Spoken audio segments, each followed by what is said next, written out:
That's amazing. But you recently made history by breaking the Guinness World Record for the longest steel time performance. Tell me, how did you and your team decide what was the process deciding to embark on that? Because that's huge. That's what Yeah, matters. it is. It's many things at once. It was a moment of me trying to figure out how do I take my career to the next level. When I'm a ridiculous person, so somebody might come up with some other idea. I would just come up with a very extreme idea. And the reality is that I went to China. I became the first person to play pan on the Great Wall of China, and that experience changed my life because I'm talking about we went to China. And they picked us up in this vehicle and we rolled up to the Great Wall and then we went through like the initial gate and we were driving on the Great Wall. They had like an exclusive drive on the Great Wall and they took us to this barricaded area to shoot this video.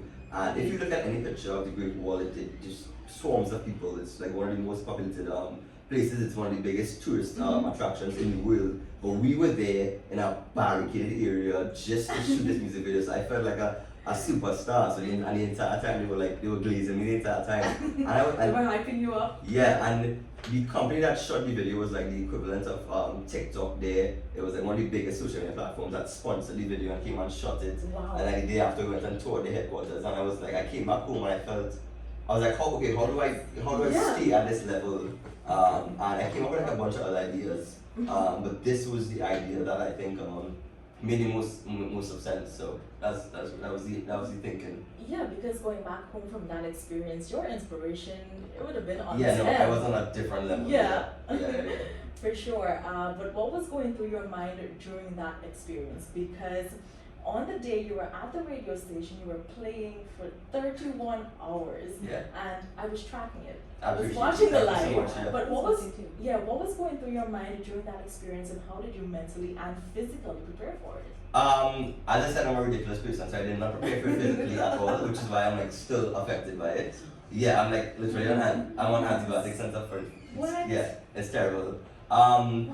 Mentally, I think it was just knowing that I wanted to do it, and it was a lot of people tell me that it's so inspiring, but my response at always is that that's how hungry I am. That's like desperation. Like I want to succeed that bad that I'll push my way to these limits. So it wasn't more of like, like before, like I remember like the month leading up, I thought that I needed to meditate and figure out this and affirmations.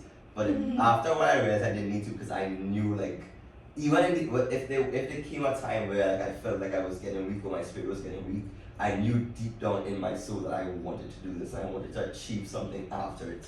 Like I knew what the goal was, and the goal wasn't to finish to do the goal was to get respect afterwards. Especially because the thing is, as an instrumentalist and in particular as a steel panist, and well, we could tie it into your theme at some point. Okay. As a steel panist, we don't really get much respect, and we don't get much respect because of it is tied to slavery. Like steel pan is the modern day form of slavery. It came literally straight from slavery, and so we don't get that respect, and that transcends country. That is all around the Caribbean, and I think that was one of the reasons that pushed me to the end. Like even there were like 2 or 3 moments that I was like full on feeling the fatigue, full on feeling everything. But it was just that determination because I wanted respect, not just for me but for Steve Pan. That's so powerful. Yeah. Yeah. But final question for you before we head into the topic. Now, you touched on it a bit earlier too. The steel pan, it's not just a musical instrument, all right? It's identity, it's joy, it's resistance. Tell me, how do you personally approach storytelling through each of your performances? What's your strategy? What's your thinking behind it?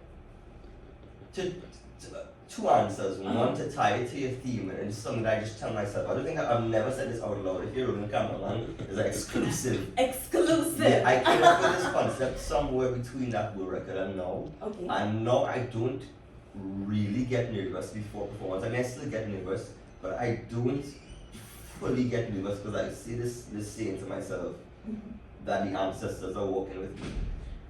Yeah, and because I think, in after the World Record and after China, I used to always think about, there's so many phrases. Your phrase wasn't do this, your phrase wasn't do this, your phrase wasn't do this. But we have to remember where steel pan came from, right? And even though, you're the phrase wasn't do that, it is because the people that came before you could not. They were fighting stereotypes and they were fighting so much. And we are only able to do what we are doing right now because of all that they did. So I think it's one, when I prepare, I just try to always remember that, or always remember what came before me. And then two, I try to just always make it different. That is my main goal. So even Panjam, you know, like I thought last year we came and the goal at that point was to like test the waters, figure what it was, and just hype. It was just hype for how long it was. But this one it was to try and do different things. So there was I didn't do any R&B last year. I was like, let's try R&B. And okay, let me just answer this. This will be my answer. Forget everything I said before. Go ahead. There was a moment. I'm a yapper by the way, so if I'm talking too long. That's it. Yeah, That's fine. I'm a yapper. My final answer is I just try to make it what I want it to be. And if anybody's listening to me, if there are any performers listening, that's the one thing I want you to remember. Besides, forget everything else, but remember that, because I learned that like 2 months ago. It was after the Wood record, and I felt like all the performances I had after weren't what I wanted it to be. I feel like I still wasn't getting respect, I still wasn't getting reception from the crowd. I was like, wow, what is happening? Okay. And I had a coach literally watch my performance and tell me what to do better. And he was like, he looked at one video and he was like, dog, stop looking far forward. Like, you're going on there looking far forward, and then if you don't get forward, you're going to feel away. And even when I was preparing for the set with Tony, Master Tony, shout out to Tony, he was like, yeah, but nah, do this song, because nah, this song will get bigger forward. I was like, dog, we're not looking far forward, right? Because the reality is the audience doesn't know what they want. And if you try to think, well, they want this, we're not looking far forward. We're gonna give them Joshua Regrello here and Tony for however long it is, and if they like it, they like it. If they like it, they like it. Good. But the reality is they might not like it, and then a year later they're like, wait, no. Yes. That was actually good, we like it. So it is, my answer to you is, the preparation now is figuring out what I want to give them and giving them that. And the most important thing is having the courage to do it, because you might be on stage there for however long and nobody cares. Yeah. But you have to have that. Getting that feedback. You have to have the courage to just stick through, because like a year later they might be like, wait, that was a great performance, or we not realize it. Anyway, I'm done, sorry. No, you're not done, because I still want to ask you, what are your thoughts on today's real talk topic? You mentioned the history of steel pan. Now, it originated from when traditional drums, they were being banned by slave masters, and so the African slaves, they realized, or they figured out that oil drums, once you fashion it into a certain way, you can play certain notes on it, and that's how the steel pan was invented. So how do you think has music preserved the memory and spirit of emancipation? Because we know Trinidad and Tobago, they also celebrate Emancipation Day on August 1, on Friday. So how do you think music has preserved the memory and spirit of emancipation? Well, I think in particular, I could speak in particular on steel pan, being that I'm a steel panist. Yes. As I said before, I think steel pan is the perfect embodiment of emancipation. Because when you look at the history of steel pan, of course I can't speak on the history of steel pan in Guyana, but I can speak on it in Trinidad. It was always, at no point was it not resilience or trying to be emancipated.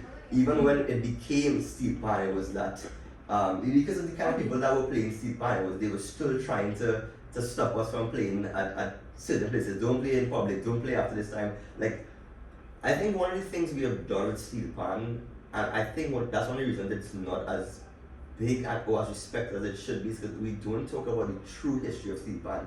Steel pan has a very violent history. It was who fighting, who doing this.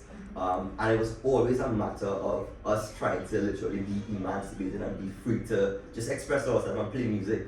Because that's who we are as a people, that's who we are originally. We came with music, and we're just trying to be emancipated. And so it literally shows today that we are embodying that spirit of emancipation, because no matter what, through every single thing, through every hurdle, we survive, we persevere, and we're still here today.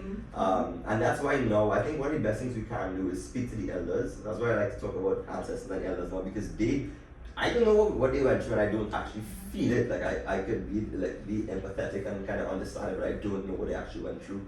And so now, like, even I'm sure there's somebody who's like 70 years who's shocked that I'm actually coming to Guyana to play pan because maybe back then they weren't even allowed to board a flight.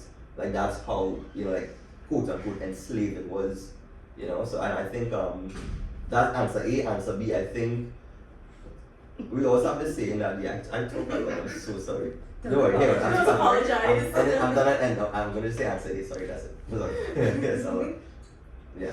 Alright, 11 hours 45 on the clock. You sure you don't want to go with answer B? Because I just you wanna spoke for like hear it. 50 minutes straight now, sorry. Alright, well, if you are now tuning in, welcome.